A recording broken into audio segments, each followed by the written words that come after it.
estuvo dispuesto a matar o a confabular un asesinato con tal de salvar su pellejo. ¿Quién garantiza que después de esta confrontación el rey no va a decidir matarlo a él también? Pero Natán es obediente al llamado del Señor de ir y confrontar el pecado de este rey, que en ese momento es un hermano, es alguien que está perdido, es alguien que está ciego espiritualmente y necesita ser instruido bíblicamente. Sigamos. Había 2 hombres en una ciudad, el uno rico y el otro pobre.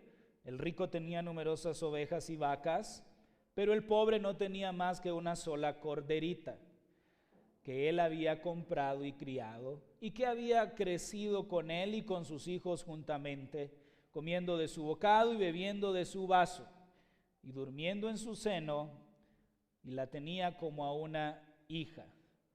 Y vino uno de camino al hombre rico, y éste no quiso tomar de sus ovejas y de sus vacas para guisar para el caminante que había venido a él, sino que tomó la oveja de aquel hombre pobre y la preparó para aquel que había venido a él. Entonces se encendió el furor de David en gran manera contra aquel hombre y dijo a Natán: vive Jehová, que el que tal hizo es digno de muerte, y debe pagar la cordera con 4 tantos, porque hizo tal cosa y no tuvo misericordia. Versículo 7. Entonces dijo Natán a David: tú eres aquel hombre, así ha dicho Jehová, Dios de Israel. Yo te ungí por rey sobre Israel, y te libré de la mano de Saúl, y te di la casa de tu señor, y las mujeres de tu señor en tu seno. Además, te di la casa de Israel y de Judá. Y si esto fuera poco, te habría añadido mucho más. ¿Por qué, pues, tuviste en poco la palabra de Jehová, haciendo lo malo delante de sus ojos? A Urías Heteo heriste a espada y tomaste por mujer a su mujer, y a él lo mataste con la espada de los hijos de Amón, por lo cual ahora no se apartará jamás de tu casa la espada, por cuanto me menospreciaste y tomaste la mujer de Urías Heteo para que fuese tu mujer. Así ha dicho Jehová: he aquí yo haré levantar el mal sobre ti de una misma casa, y tomaré tus mujeres delante de tus ojos, y las daré a tu prójimo, el cual yacerá con tus mujeres a la vista del sol, porque tú lo hiciste en secreto, mas yo haré esto delante de todo Israel a pleno sol. Entonces dijo David a Natán: pequé contra Jehová. Y Natán dijo a David: también Jehová ha remitido tu pecado, no morirás. Mas por cuanto con este asunto hiciste blasfemar a los enemigos de Jehová, el hijo que te ha nacido ciertamente morirá. Y Natán se volvió a su casa. Qué increíble pasaje.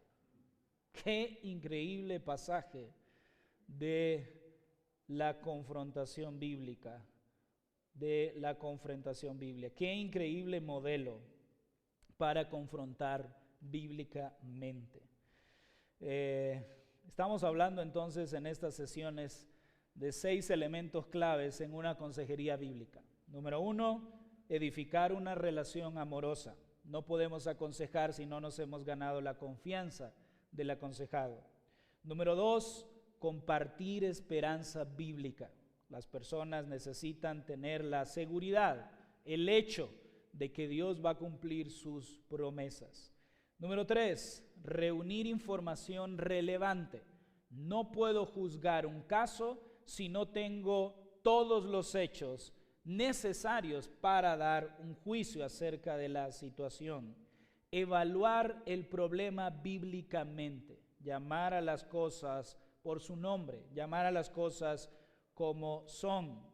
Y el número 5, que es el que estamos viendo estos 2 domingos, proveer instrucción bíblica. Dijimos anteriormente o hablamos acerca de la naturaleza de la instrucción en la consejería bíblica. La naturaleza de la instrucción en la consejería bíblica debe de ser bíblicamente pura. La palabra pura, el adjetivo puro en español es limpia, sin mezclas, sin contaminaciones.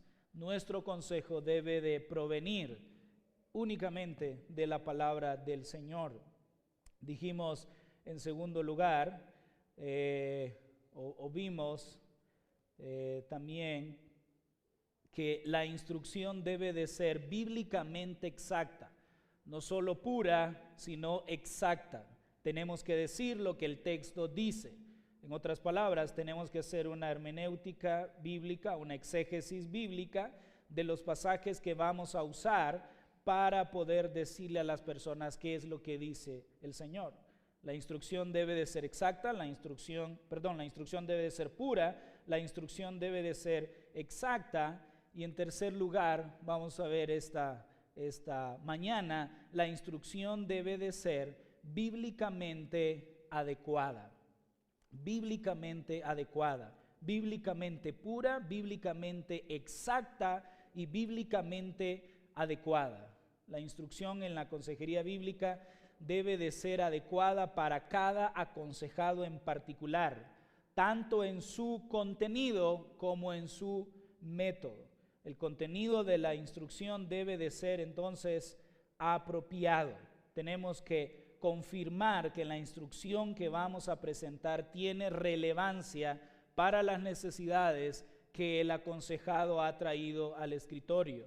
Si no lo es, no va a contribuir al proceso de cambio en el cual el aconsejado se encuentra.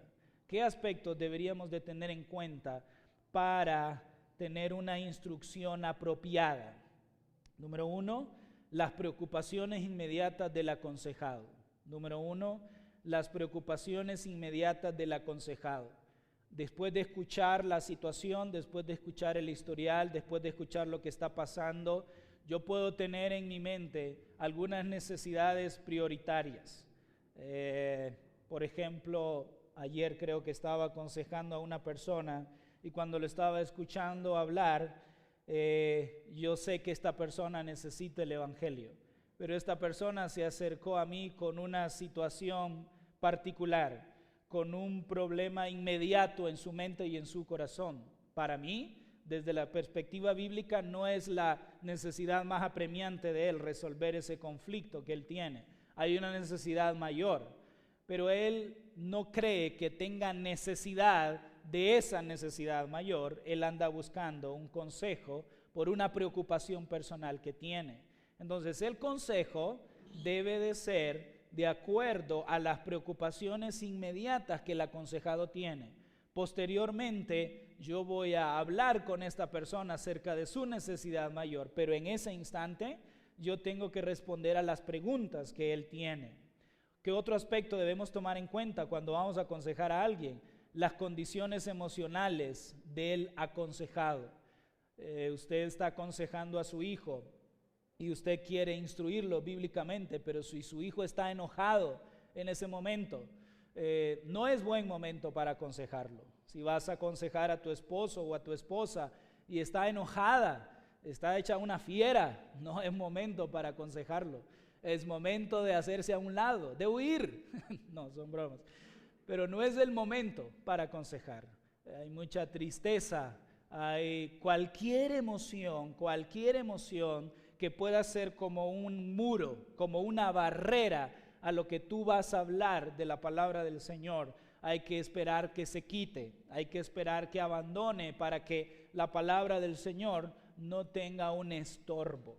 Otro aspecto que deberíamos de considerar es la madurez espiritual del aconsejado. La Biblia es clara cuando menciona que algunos tienen necesidad de leche y otros tienen necesidad de alimento sólido. Tú como buen maestro y buen predicador de la palabra del Señor no vas a llevar a un alumno, a un aprendiz, a un recién nacido a comer carne.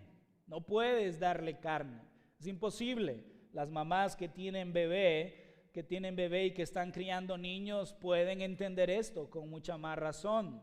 Una buena carne asada, un filete asado, una libra de carne asada no significa alimento para un bebé. No se lo va a poder comer, no lo va a poder masticar, no lo va a poder digerir. Puede ser el mejor bistec que hayas preparado, puede ser la mejor carne que hayas preparado, pero no es alimento para un bebé, no es comida para un bebé. Ese bebé necesita leche. Así es en la consejería bíblica. Estamos aconsejando a alguien, no podemos darle alimento sólido, no podemos darle carne, no podemos hablarle acerca de algunos temas que todavía no está capacitado para entenderlos y para escucharlos. Debemos darle leche. Entonces no solo debemos de considerar las preocupaciones inmediatas del aconsejado, las condiciones emocionales, la madurez espiritual, sino también la receptividad del aconsejado. La receptividad del aconsejado. Mateo nos enseña que no debemos dar lo santo a los perros, ni dar vuestras perlas delante de los cerdos, no sea que pisoteen y se vuelven y los despedacen. El pasaje obviamente está hablando acerca de darle el evangelio a aquellos que lo rechazan. No hay que hacerlo. El evangelio es una perla, el evangelio es un tesoro precioso. No podemos darlo a todo aquel, es darle perlas a los cerdos. No lo entienden, no lo valoran, no lo aprecian.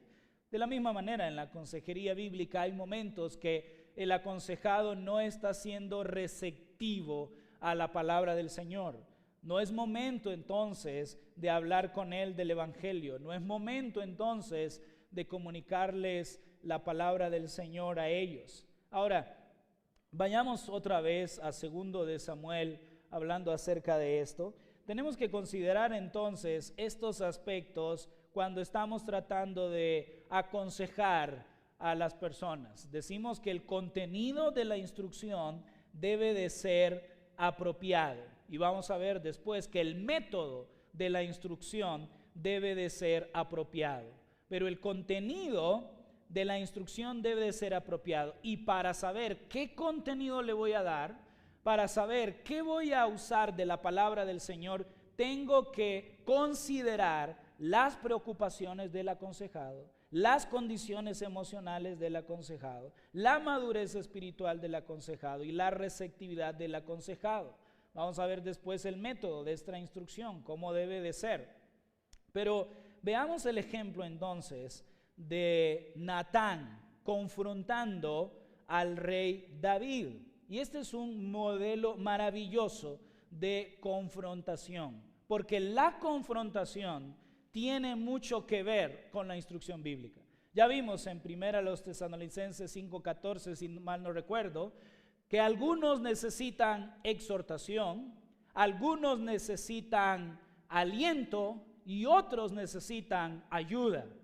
Cuando estamos aconsejando bíblicamente y vamos a instruirlos bíblicamente, probablemente necesitemos la primera, que es la exhortación, y eso tiene mucho que ver con la confrontación. Y de hecho, no se puede tener una relación sin algún tipo de confrontación. Esto sucede todos los días. Una madre despierta a su hija para la escuela y habla con ella sobre el estado de su habitación. Algunas madres aquí dirían amén.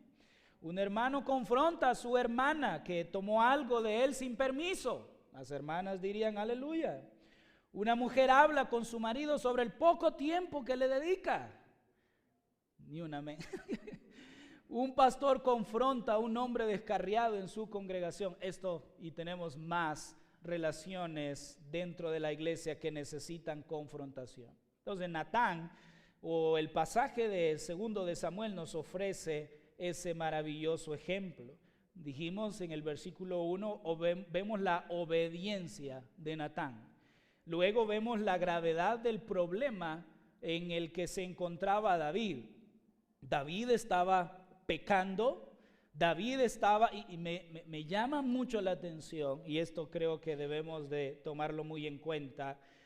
El pecado de una persona afecta todas las personas que están alrededor. El pecado de una persona afecta a todas las personas que están alrededor. Pero en este pasaje el autor nos deja en claro que el pecado afecta la gloria de Dios. El pecado afecta la gloria del Señor. Natán le dice a David: por tu culpa los gentiles han blasfemado en contra de Dios. Por tu culpa los que no son judíos han blasfemado a la gloria de Dios. Y eso me impactó realmente. El pecado de una persona afecta a todas las personas que están alrededor, pero de una manera muy especial afecta la gloria del Señor. Y David no estaba viendo todo eso. David estaba ciego espiritualmente a todas esas circunstancias o a todas esas situaciones. Cometió adulterio, cometió asesinato. Había traído a Betsabé al palacio para vivir con ella. Esto era horrible. Esto era un pésimo ejemplo, aunque él lo hizo todo a escondidas, pero esto era horrible. Y David está ciego a lo que él está haciendo.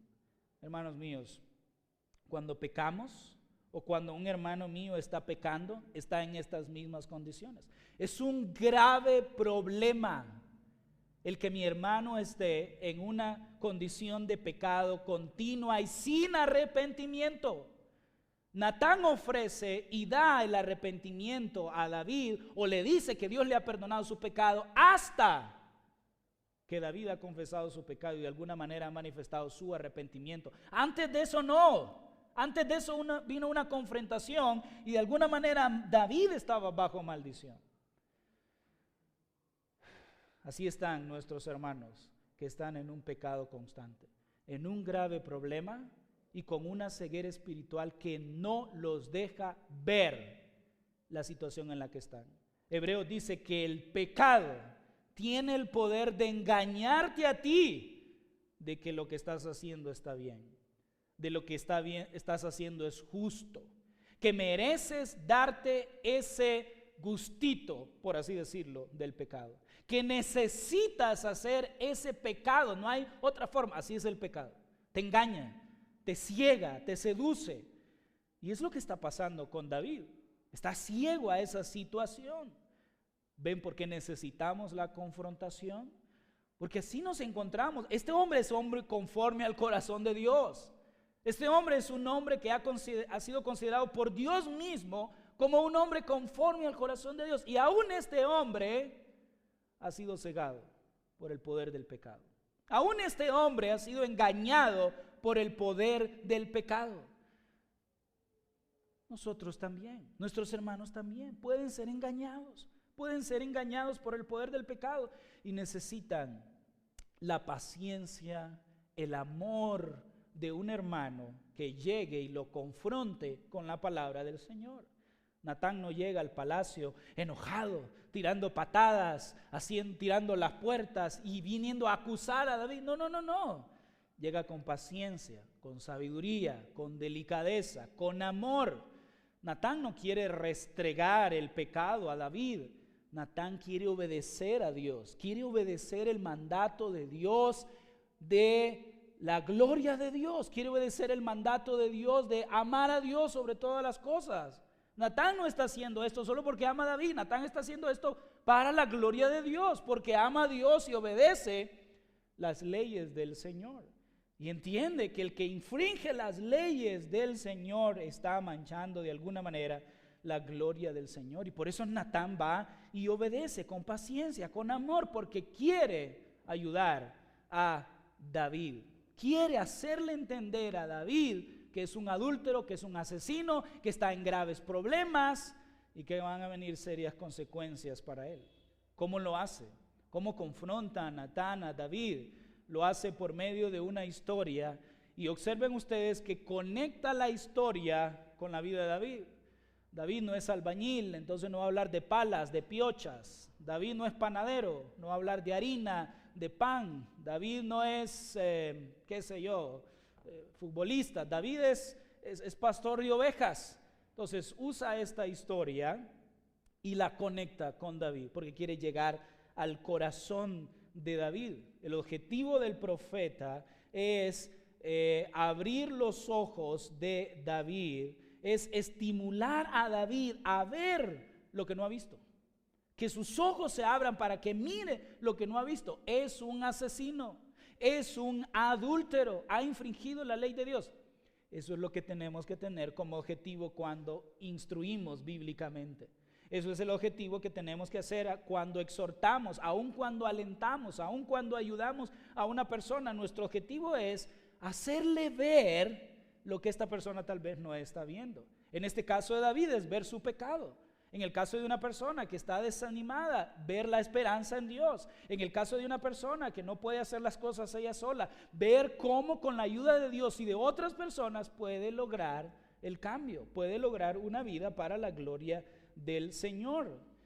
Natán conecta correctamente su historia con la vida de David, pero también la aplicación con la historia. Cuando Natán termina de contar su historia, David, enojado, dijo: se encendió el furor de David. ¿Cómo es posible que hagan eso? La historia caló en el corazón. La historia caló en la mente de David. Llegó a lo más profundo de corazón. Ya está listo David en ese momento para aplicar la historia, para aplicar la instrucción bíblica que David necesita. Ya está listo, su corazón ya está preparado. Y es el momento en el que Natán entonces lo confronta con su pecado y le dice: tú eres el adúltero, tú eres el asesino. Y es en ese momento que David dice: yo pequé, yo pequé. Y ahí entonces Natán le dice que su arrepentimiento genuino resulta como una conversión, resulta como un perdón, como una misericordia del Señor a su pecado. Pero Natán termina esto recordándole las consecuencias de su pecado. Todo esto tiene que ver con la instrucción bíblica. Sí, estamos aconsejando a una persona. Sí, lo estamos instruyendo bíblicamente. Sí, se arrepiente esta persona, pero no olvide mencionarle las consecuencias del pecado. No olvide mencionarle que toda transgresión delante del Señor tiene consecuencias. Deberíamos de hacer bien entonces en considerar este ejemplo maravilloso de confrontación, pero no olvidar que este ejemplo maravilloso de confrontación tiene un inicio. ¿Por qué confrontamos? ¿Por qué confrontamos? ¿Por qué observamos el pecado de un hermano y vamos y lo confrontamos? Porque es un mandato del Señor. Porque la confrontación bíblica tiene sus raíces en el primer gran mandamiento. ¿Cuál es ese primer gran mandamiento? Usted se lo sabe. En Mateo 28:37 se repite: amarás al Señor tu Dios con todo tu corazón y con toda tu alma y con toda tu mente. ¿Por qué confrontamos? Porque amamos a Dios. No sé si usted lo había pensado de esta manera. Y usted pensaba que usted confronta en primer lugar porque ama a su hermano nada más, o en primer lugar porque quiere proteger la doctrina, o en primer lugar porque no quiere que otros hermanos pequen. Pero si somos sinceros, la raíz de la confrontación, la fuente de la confrontación es el gran mandamiento, que amamos a Dios con todo nuestro corazón. No hay nada más importante para nosotros que la gloria de Dios. No hay nada más satisfactorio para nosotros que la gloria de Dios. No hay nada que nos mueva como la gloria del Señor. Por eso entonces yo voy a confrontar a mi hermano, porque su pecado, lo repito, está afectando a las demás personas, pero está afectando la gloria del Señor de una manera. Y yo no quiero hacer eso, La confrontación poco tiene que ver con nosotros. No se trata de mí.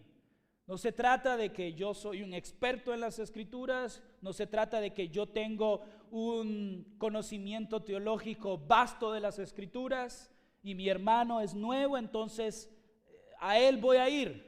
O no se trata de que yo soy el más piadoso de esta iglesia y yo quiero ver a quién confronto. No. tiene que ver con la gloria del Señor. Tiene que ver con el Señor. Todo tiene que ver con el Señor. Pero, ¿por qué no confrontamos muchas veces? ¿Por qué será que vemos el pecado de un hermano y no lo confrontamos? ¿Por qué será que ante este gran mandamiento, ante esta verdad, ante esta confrontación que hay con mi mente y mi corazón, cuando veo el pecado de un hermano no lo hago? Pueden haber varias razones. Paul Tripp menciona algunas y él dice, nos amamos demasiado a nosotros mismos. Y en parte tiene razón. Tenemos miedo a que los demás se enojen con nosotros. Tenemos miedo a lo que pensarán de nosotros. Y ya la confrontación no se vuelve para la gloria de Dios, sino que ya la confrontación se centró en mí.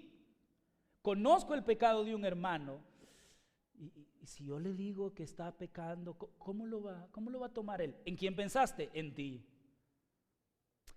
Es que no quiero dañar esta relación. ¿Saben por qué no confrontamos? Porque amamos tanto nuestra relación con esta persona que no queremos ponerla en peligro. Es que si yo le digo que está pecando y si me deja de hablar, tu relación parece ser más importante que la gloria del Señor. Lo que tú tienes con esa persona parece que es más importante que la gloria del Señor, que el gran mandamiento de amar a Dios sobre todas las cosas. Preferimos evitar el sacrificio personal, preferimos evitar las complicaciones que conlleva la confrontación. Yo no digo que la confrontación es fácil, ni la mayoría de los consejeros dicen que la confrontación es bella, es hermosa, tiene sus complicaciones. No es hermosa ni es bella en su totalidad, tiene sus complicaciones. Puede hacer que mi hermano se enoje, puede hacer que mi hermano me deje de hablar, puede hacer que mi hermano crea que soy orgulloso, crea que soy un santurrón, pero no lo hago por mí. La confrontación bíblica no se centra en el hombre, no tiene que ver conmigo, no tiene que ver con nosotros, tiene que ver con el Señor, tiene que ver con la gloria del Señor. ¿Por qué no confrontamos? ¿Por qué no confrontamos al hermano? Amamos más la paz, el respeto, la comprensión, más de lo que deberíamos. No, ¿saben qué? ¿Por qué estamos bien? Vemos el pecado, nadie hace nada, nadie lo confronta, porque no nos ha pasado nada, no nos ha caído un rayo, la iglesia sigue, la iglesia avanza, estamos en paz, porque no nos metamos en eso. Por eso no confrontamos, amamos más la paz, amamos más el bienestar, amamos más nuestras relaciones que la gloria de Dios. Hemos cedido a formas pasivas y sutiles de odio. Eso me impactó, porque no confrontamos al hermano porque nos amamos más a nosotros mismos. Y esa es una manera de odiar a alguien. Piénsalo de esta manera. Estás en un barranco y hay un precipicio altísimo y abajo hay un río lleno de cocodrilos y una persona con venda en sus ojos va caminando hacia ese risco. Y tú estás ahí, lo ves, tú estás ahí presente, puedes evitarlo, pero no quieres herir sus sentimientos. Estás preocupado en lo que él va a decir de ti. Estás preocupado en la paz que hay en ese momento. Entonces no lo confrontas, dejas que vaya caminando hacia ese risco y probablemente si no lo detienes va a caer a ese hoyo y va a ser comido por los cocodrilos. Así es cuando no confrontamos el pecado de mi hermano. Así es cuando me callo ante el pecado de mi hermano, estoy manifestando un odio hacia él. No quiero que él cambie de dirección, no quiero que él busque la gloria de Dios, no quiero que él deje de manchar la gloria de Dios, no quiero que él siga el camino de la verdad. ¿Por qué? Porque estás más interesado en ti, en tu paz, en tu persona, en ti mismo. Cuando no confrontamos a alguien es una forma sutil de odio y se manifiesta en un favoritismo. consiste en conceder un favor a algunos, pero se le niega a los demás. Confrontar a alguien con su pecado es una gracia, es una muestra de gracia y de misericordia y de amor, pero no hacerlo es favoritismo. Con mis hijos sí lo voy a hacer, pero con mi hermano no. Con mi esposa sí lo voy a hacer, pero con mi hermano no. Estás decidiendo a quién mostrarle favor. Estás decidiendo a quién mostrarle amor. Tú has puesto esos estándares. Tú has puesto esos estándares en tu mente y tú decides a quién ayudar y a quién no ayudar. Otra forma sutil de odio es guardar rencor, no solo el favoritismo, sino el rencor también. Tenemos guardado lo que alguien nos ha hecho. Lo recordamos una y otra vez y cada vez nos sentimos más enojados, furiosos por lo que él está haciendo. Y tal vez ya no está pecando. Tal vez el pecado que cometió fue antes, se arrepintió, pero yo no lo confronté. Yo no lo confronté en su momento. Y el pecado de él llenó mi corazón de odio que estoy enojado todavía con él. Y lo veo cantar. Y uy, que me enoja verlo cantar. Y lo veo predicar los domingos en la escuela dominical a las 9 de la mañana. Y me enoja verlo ahí enseñar. Y ves, estás llenando tu corazón de enojo, estás guardando rencor. Que Dios nos libre, que Dios nos libre, que Dios nos libre. Levítico 19 lo leímos la vez pasada. Ese pasaje dice que ese odio se revela en 3 formas. Si quieren vamos a verlo, por favor. Levítico 19.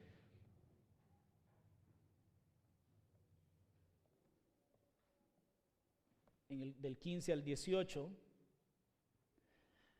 Levítico 19, 15 al 18, no harás injusticia en el juicio. El odio se muestra a través de la injusticia. El odio se muestra a través de la injusticia.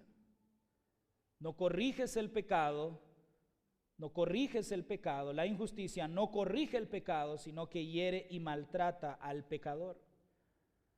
No favorecerás al pobre ni complaciendo al grande. Con justicia juzgarás a tu prójimo. No andarás chismeando entre tu pueblo. La injusticia no corrige el pecado, pero el chisme lo que hace es que divulga el pecado. No sé si tú lo habías visto de esta manera. Pero cuando debemos de confrontar y no lo hacemos, y al contrario venimos y chismeamos, estamos manifestando odio por esa persona. Queremos un daño, queremos un mal para esa persona. Porque no sé en qué mente cabe, pero el chisme no restringe el pecado. El chisme lo que hace es destruye la reputación de tu hermano, el cual tú estás llamado a corregir, a exhortar, para que no caiga en ese pecado, para que no caiga en ese hoyo. Pero si tú chismeas con uno, con otro, estás divulgando el pecado de tu hermano y estás dañando la reputación de tu hermano. Y piénsalo de esta manera. Si tú eres un chismoso y estás divulgando, no me miren así, no vinieron los chismosos, hermanos, se quedaron por la lluvia. Si tú eres un chismoso y estás divulgando, dañando la reputación de tu hermano, recuérdate de lo que segundo Samuel nos enseña, que el pecado de una persona de alguna manera mancha la gloria de Dios, que el pecado de un creyente, de un hermano, mancha la gloria de Dios. Entonces cuando tú lo que haces al chismear, al divulgar el pecado de tu hermano, no solo tu expresión de odio hacia él se está manifestando, sino pareciera que estás odiando a Dios también, porque quieres que todos se den cuenta que un hijo de Dios pecó, que un hijo de Dios fue tan duro eso para mí. ¿Cómo es posible que me preste a eso? A veces no entendemos lo que significa el chisme y tiene mucho que ver con la confrontación, porque a veces en la inmadurez y en nuestra ignorancia pensamos, Se lo voy a contar a Julano, tal vez Julano hace algo. Y este no hizo nada, pues voy con el otro para ver si este otro hace algo. Pero tú nunca confrontaste, porque no tuviste el valor, no quisiste perder la paz, no quisiste perder la estabilidad, no quisiste perder la relación que había, entonces lo divulgas, dañas la reputación de tu hermano, pero no lo olvides. Puede ser que con ese chisme también estés dañando la reputación de nuestro glorioso Dios, que es santo, santo, santo, santo. La próxima vez que quieras chismear de alguien, recuerda eso. Puede ser un aliento, un ánimo para no seguir chismeando. Para no seguir chismeando. Sigue diciendo el pasaje de Levíticos. No, versículo 16, no andarás chismeando entre tu pueblo, no atentarás contra la vida de tu prójimo, yo Jehová. No aborrecerás a tu hermano en tu corazón, razonarás con tu prójimo para que no participes de su pecado. No te vengarás ni guardarás rencor a los hijos de tu pueblo, sino amarás a tu prójimo como a ti mismo. La confrontación tiene su raíz en el gran mandamiento: amarás al Señor tu Dios sobre todas las cosas. Pero la confrontación tiene sus raíces en el segundo gran mandamiento: amarás a tu prójimo como a ti mismo. Es probable que en nuestras relaciones hemos sustituido el amor por el ser agradables. No voy a confrontar a mi hermano porque quiero ser agradable. Eso no es amor. Tratamos de evitar momentos incómodos. Vemos, pero no hablamos. Sabemos, pero no confrontamos. Si no hablamos, si no confrontamos por lo que vemos, no es amor. Eso es falta de amor. Si amamos a la gente y queremos lo mejor de Dios para ellos, ¿cómo podemos quedarnos parados mientras estos se alejan del camino? ¿Cómo podemos dejar que se engañen a sí mismos con excusas baratas? ¿Cómo podemos verlos mientras se hacen cada vez más y más esclavos del pecado? ¿Cómo es que amamos a la gente y queremos lo mejor de Dios para ellos, pero no los confrontamos? El amor es centrado en los demás, pero es un amor con acciones, con activo. Primera de Juan nos lo enseña. Amamos a nuestros hermanos. Tenemos que demostrarlo con acciones, no solo con palabras. Y la confrontación es una expresión de amor para mí, hermanos. Ahora, la confrontación tenemos que aprender otra vez de Natán acerca de cómo confrontar a mi hermano. Y la confrontación es una responsabilidad moral, es un estilo de vida, no es algo de una ocasión. Diariamente tenemos que estarnos confrontándonos. Es una muestra de amor, es parte de nuestra identidad como creyentes, como hijos de Dios. Está motivada por el amor más que por el odio.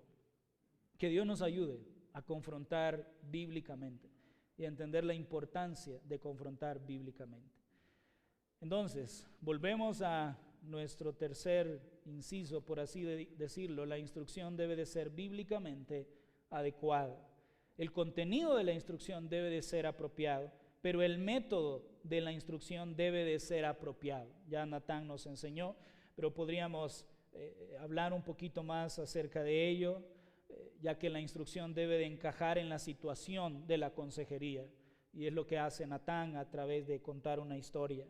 Jesús, por ejemplo, para instruir bíblicamente, predicaba sermones, hacía preguntas y respuestas, usaba ilustraciones visuales, maldijo una higuera, lo hacía por medio de parábolas. Nunca tenía un método de instrucción para todo. Había diferentes métodos. Y nosotros haríamos bien en ver cómo instruimos bíblicamente a nuestro aconsejado, a nuestros hijos, a nuestros familiares, a los que estamos discipulando.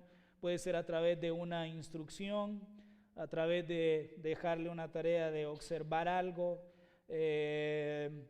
darle una tarea de hacer algo por experiencia, que investigue un tema, discutir algo, hacerle preguntas, darle unas lecturas asignadas, estás viendo que tus hijos están rebeldes, ¿cómo los instruyes bíblicamente? Bueno, no es confrontarlo una vez, no es el sábado fue rebelde, vamos a hacernos una pausa porque el domingo me toca enseñar y el lunes venimos y hablamos. No es algo así, es una actividad constante, es una instrucción, por así decirlo, hasta diaria, con propósito, con miras hacia un cambio en su corazón, no a la conducta en ese momento del hijo. Entonces, vamos de acuerdo a esta situación que él está viviendo a leer la Biblia.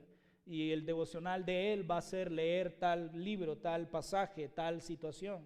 Esa sería una manera de instruirlo.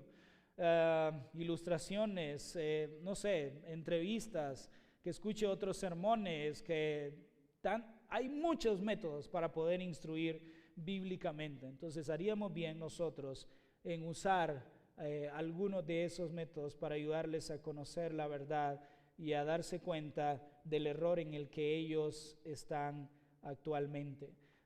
Tienes que actualizarte, tienes que informarte de la palabra del Señor. Otra vez, la instrucción bíblica tiene que ver con la Biblia.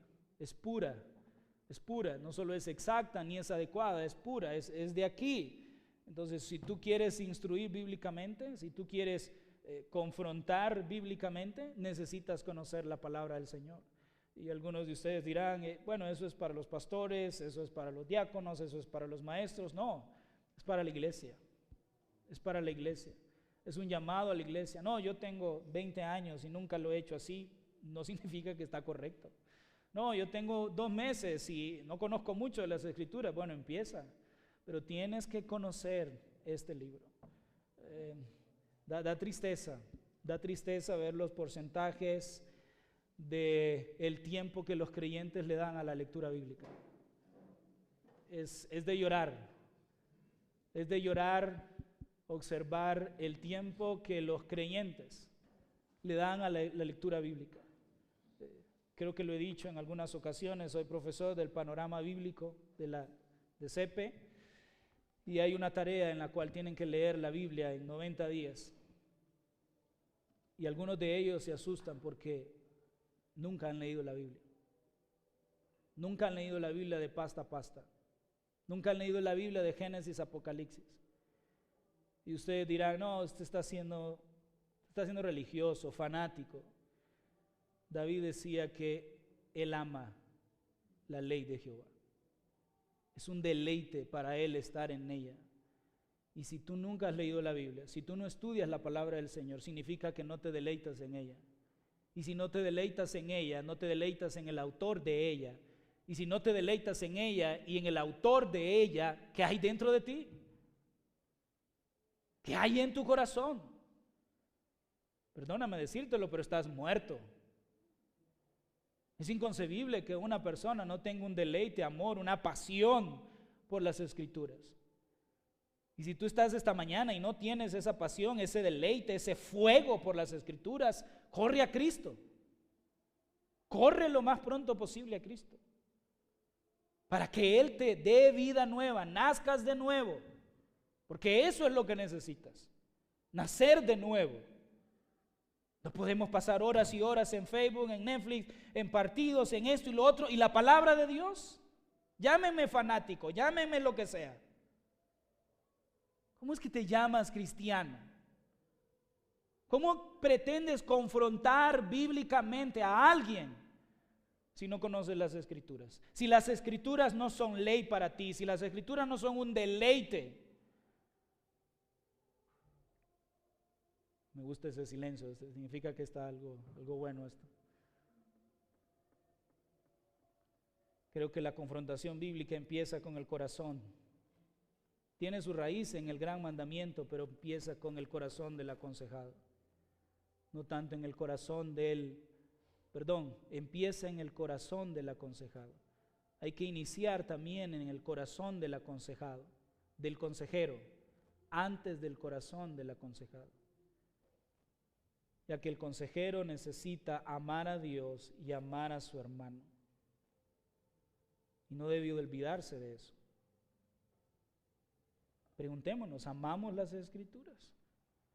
Es un deleite pasar en ella, porque si no lo es, no vas a tener la instrucción bíblica necesaria, no vas a tener el conocimiento necesario de la palabra del Señor para instruir a otro hermano.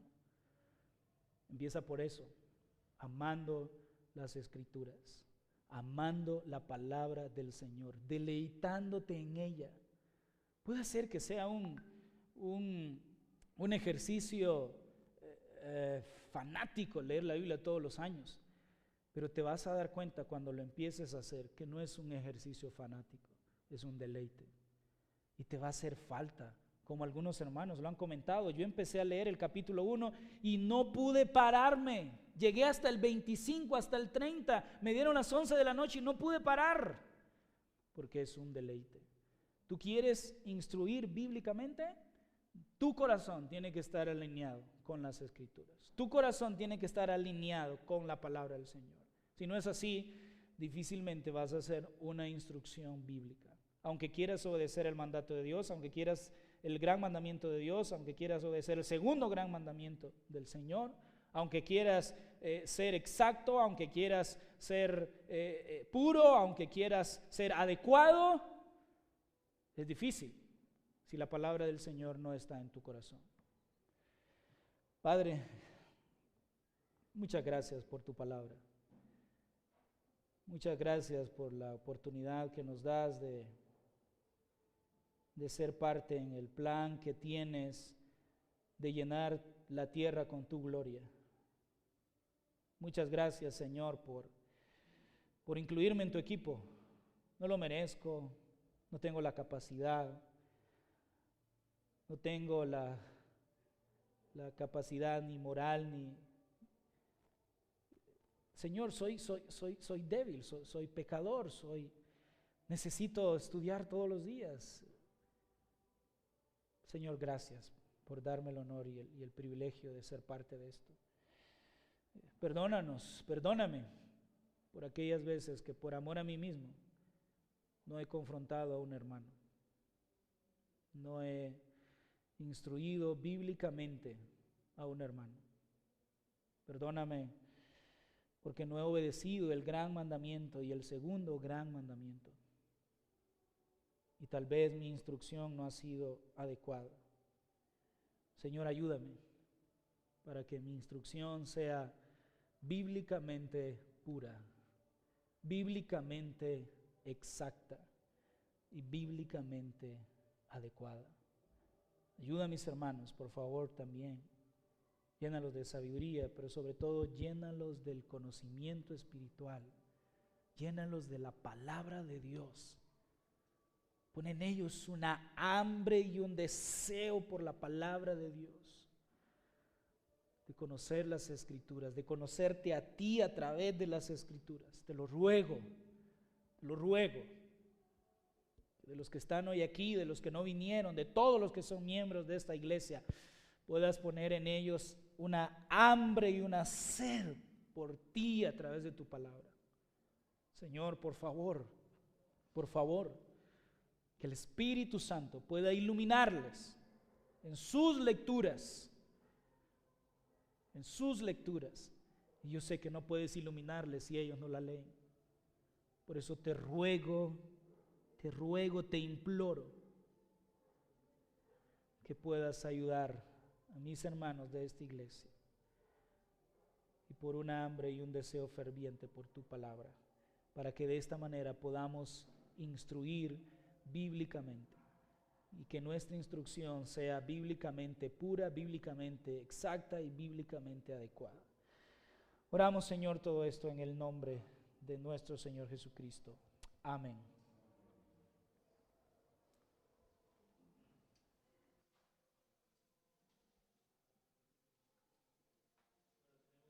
Minutos, creo, antes del culto.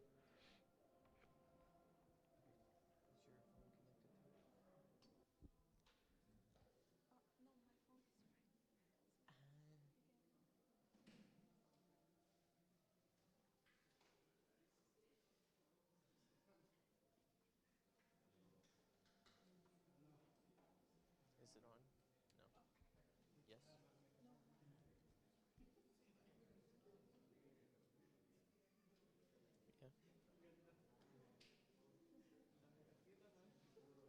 Okidoki.